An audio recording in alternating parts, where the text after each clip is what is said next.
તરફ તળપદા અને ચુવાડિયા કોળી સમાજનો વિવાદ પણ ચરમ પર છે। સુરેન્દ્રનગરથી આ વિવાદ ભાવનગર પહોંચ્યો છે।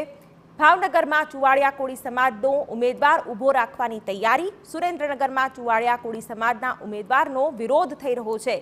ભાવનગરમાં તળપદા કોળી સમાજના ઉમેદવાર સામે મોરચો મંડાયો છે। ભાવનગરમાં ચુવાડિયા કોળી સમાજના ઉમેદવાર ઊભા રાખવાનો નિર્ણય કરાયો છે। ચંદુભાઈ શિહોરાને ટિકિટ મળતા તળપદા કોળી સમાજ વિરોધ કરી રહ્યો છે। ભાવનગરમાં તળપદા કોળી ઉમેદવાર સામે ચુવાડિયા ઉમેદવાર ઊભા રાખવાનું એલાન કરવામાં આવ્યું છે। ભાજપ સામે અપક્ષ ઉમેદવાર ઊભા રાખવાનો બેઠકમાં નિર્ણય કરાયો।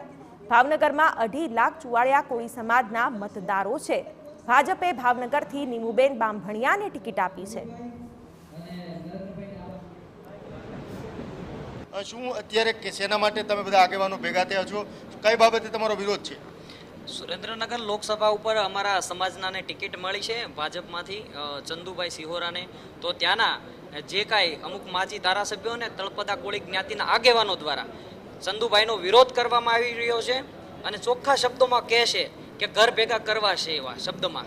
તો એના અનુસંધાને અમે પણ આજે ભાવનગરમાં સિહોર મુકામે અત્યારે જે કાર્યક્રમ કર્યો છે અને અમારી પણ માંગણી છે કે અમારા 2.5 લાખ મતદાન છે તો અમને પણ રાજકીય જે હિસ્સો મળવો જોઈએ એ મળવો જોઈએ। કારણ કે અત્યારે વાત કરવામાં આવે તો સુરેન્દ્રનગર ખાતે ઉમેદવાર તમારા ચુવાડિયા કોળીના છે જ, એમનો પ્રચાર પ્રસાર શરૂ છે, એમને કોઈ પાર્ટી તરફથી સૂચના નથી આપવામાં આવી, આમ છતાં કેમ વિરોધ કરો છો?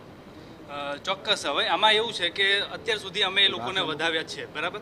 હવે અત્યાર સુધી સરપંચથી લઈને સંસદ સુધી અમે સમસ્ત કરીને ચાલ્યા છીએ અને હાલમાં એક આખો વર્ગ એવો છે જે ચંદુભાઈનો હાલ પણ વિરોધ કરી રહ્યો છે। હાલ તમે જોશો તો લીંબડી ખાતે એ લોકોની બેઠક ચાલુ છે અને એ બેઠકમાં એ લોકો નક્કી કરવાના છે કે કોઈ પણ સંજોગોમાં ચુવાડિયા કોળી સમાજનો ઉમેદવાર હારવો જોઈએ।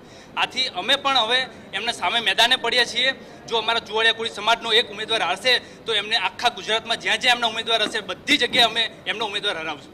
શું કહેશો આ સમગ્ર જે વિવાદ છે તેને લઈને? આજે છેલ્લા કેટલા વર્ષોથી અમે ચુવાડિયા કોળી અને તળપદા કોળી એક ભાઈઓ સમાન ગણીએ છીએ, પણ આજે જ્યારે અમારો રાજકીય રીતે ગેરલાભ જે લોકો ઉઠાવે છે એને એમ કે આ સિંહો બધા અમે રાજકીય લાભ લઈ લઈ અને અમને એક બાજુ કરે છે, તો અમને ટિકિટ મળી છે ત્યારે જ એને આ વિરોધ કરવાનું નાટક સૂચે છે। કારણ કે અત્યાર સુધી સોમા ગાંડા છે તેને 2 વાર 3 વાર અમે ચૂંટાવ્યા છે અમારા મત લઈને ચુવાડિયાના।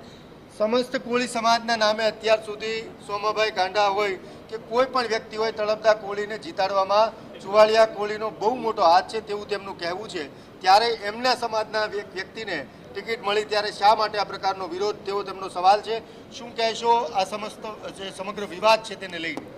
અત્યાર સુધી સમસ્તના નામે જે ચાલતું હતું સૌરાષ્ટ્રની અંદર, આખા ગુજરાતની અંદર, પણ ઉપર સુધી નોંધ લેવડાવી તળપદા કોળીએ કે અમે તળપદા કોળી અને ચુવાડિયા કોળી બે અલગ છે, એ બદલ તળપદા કોળીનો ખૂબ ખૂબ આભાર કે ઉપર સુધી અમારી નોંધ લેવડાવી કે તળપદા કોળી અને ચુવાડિયા કોળી અલગ છે।